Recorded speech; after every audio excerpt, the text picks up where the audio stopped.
Salam budaya. Selamat berjumpa para pecinta sejarah Nusantara. Pada kesempatan kali ini, saya ajak sedulur semuanya untuk sedikit berpikir, mencoba menengok jauh ke belakang tentang kerajaan pertama atau kerajaan tertua yang pernah berdiri di Nusantara. Jika selama ini kita mengenal kerajaan tertua di Nusantara adalah Kerajaan Kutai di tanah Borneo atau Kalimantan.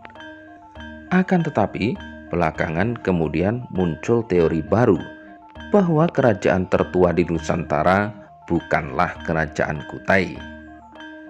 Kerajaan itu adalah Kerajaan Salakanegara yang berada di belahan barat Pulau Jawa. Bahkan Salakanegara diyakini sebagai leluhur suku Sunda. Hal ini terjadi dikarenakan wilayah peradaban Salakanegara sama persis dengan wilayah peradaban orang Sunda selama berabad-abad. Diperkuat lagi adanya kesamaan kosakata antara Sunda dan Salakanegara.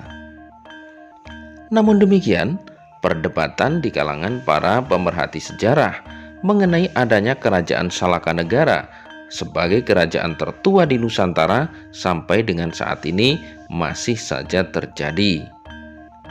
Beberapa pendapat sejarawan menyatakan bahwa kerajaan tertua seperti di muka saya ungkapkan adalah kerajaan Kutai Martadipura yang muncul pada abad ke-4 Masehi.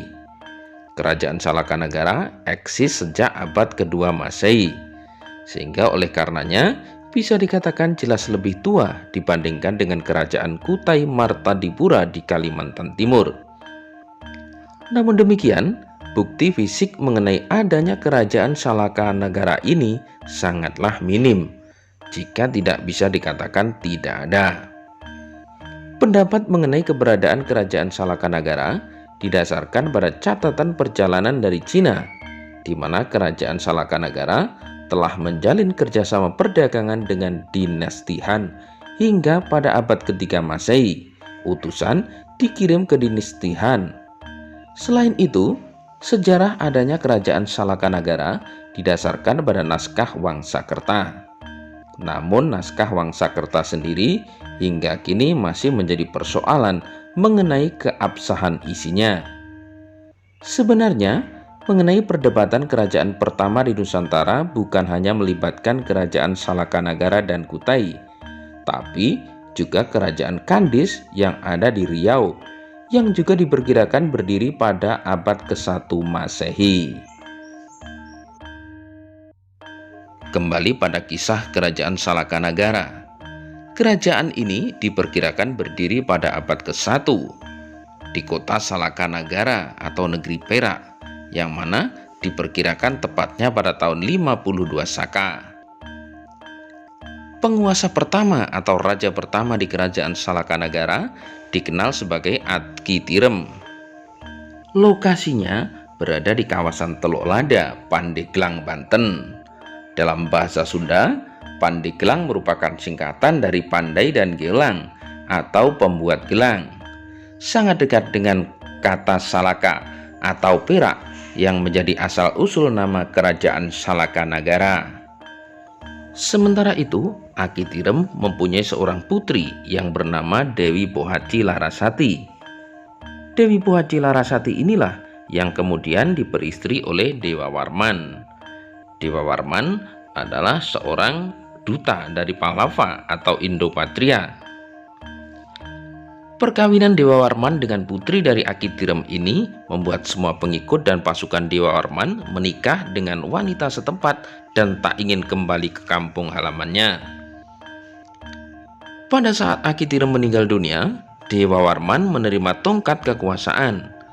Tahun 130 Masehi, Dewa Warman kemudian mendirikan sebuah kerajaan dengan nama Salakanegara yang beribu kota di Rajatapura. Dewa Warman menjadi raja pertama dengan gelar Prabu Dharma Lokapala Dewa Warman Aji Raksa Gapura Sagara.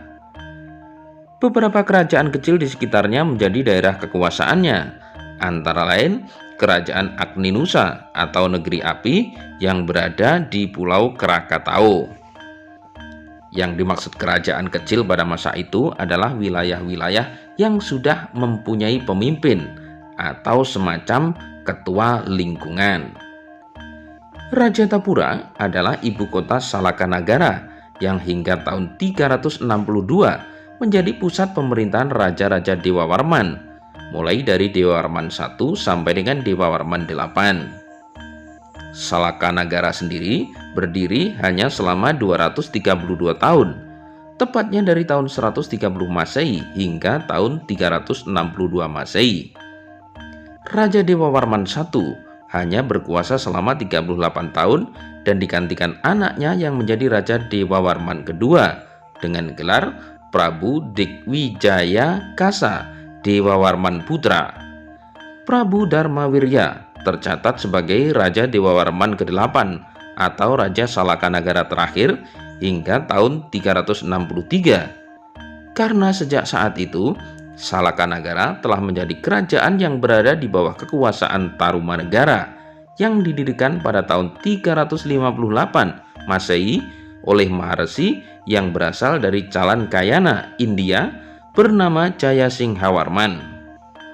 Pada masa kekuasaan Dewawarman VIII, keadaan ekonomi penduduk kerajaan Salakanagara sebenarnya sangat baik, makmur dan sentosa, sedangkan kehidupan beragamanya pun terkenal sangat harmonis. Kerajaan Salakanagara dianggap sebagai leluhur orang-orang Sunda. Dibuktikan sekali lagi bahwa wilayah peradaban kerajaan ini persis dengan peradaban suku Sunda. Kerajaan Salakanagara sendiri secara geografis jika sekarang berada di Desa Cikoneng, Kecamatan Mandalawangi, Kabupaten Pandeglang. Di tempat ini terdapat 3 menhir dan 7 mata air yang dikenal sebagai 7 sumur. Sementara itu, sebagai pusat kerajaan dikenal ada 3 tempat, yang mana 3 tempat itu diyakini oleh para sejarawan pendukung keberadaan Salakanagara. 3 tempat itu adalah Teluk Lada, Condet, dan Gunung Salak. 3 tempat itu diyakini sebagai pusat kerajaan Salakanagara dengan berbagai alasan. Yang pertama, Rajatapura disebut oleh naskah Wangsakerta sebagai letak pusat pemerintahan Salakanagara yang terletak di Teluk Lada atau Pandeglang, Banten. Dalam naskah Wangsakerta disebutkan Rajatapura disebut sebagai kota tertua di Jawa. Dari sinilah ke-8 Raja Dewawarman bertahta dan menguasai perdagangan di seluruh barat Pulau Jawa. Yang kedua, Ciondet atau Condet di Jakarta Timur yang berjarak 30 km dari pelabuhan Sunda Kelapa.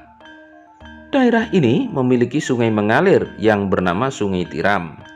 Kata Tiram diyakini berasal dari nama Aki Tirem, mertua Dewawarman I, pendiri kerajaan Salakanagara. Yang ketiga, Gunung Salak. Ini berada di Bogor. Adalah sebuah gunung yang ketika siang berwarna keperak-perakan tertimpa matahari bersinar terang. Dalam bahasa Sunda, Salakanagara berarti kerajaan perak. Selain itu, pendapat ini juga didasarkan atas adanya kemiripan nama antara Salaka dan Salak. Nah, sedulur, ini adalah sekilas tentang kerajaan Salakanagara yang diyakini oleh beberapa kalangan sebagai kerajaan tertua di Nusantara. Sejarah memang akan selalu berubah karena akan ditulis ulang ketika ada bukti-bukti baru yang mendukung tentang keberadaan sejarah Nusantara kita di masa lalu. Sejarah akan selalu berkembang karena perkembangan dunia adalah sejarah itu sendiri. Salam.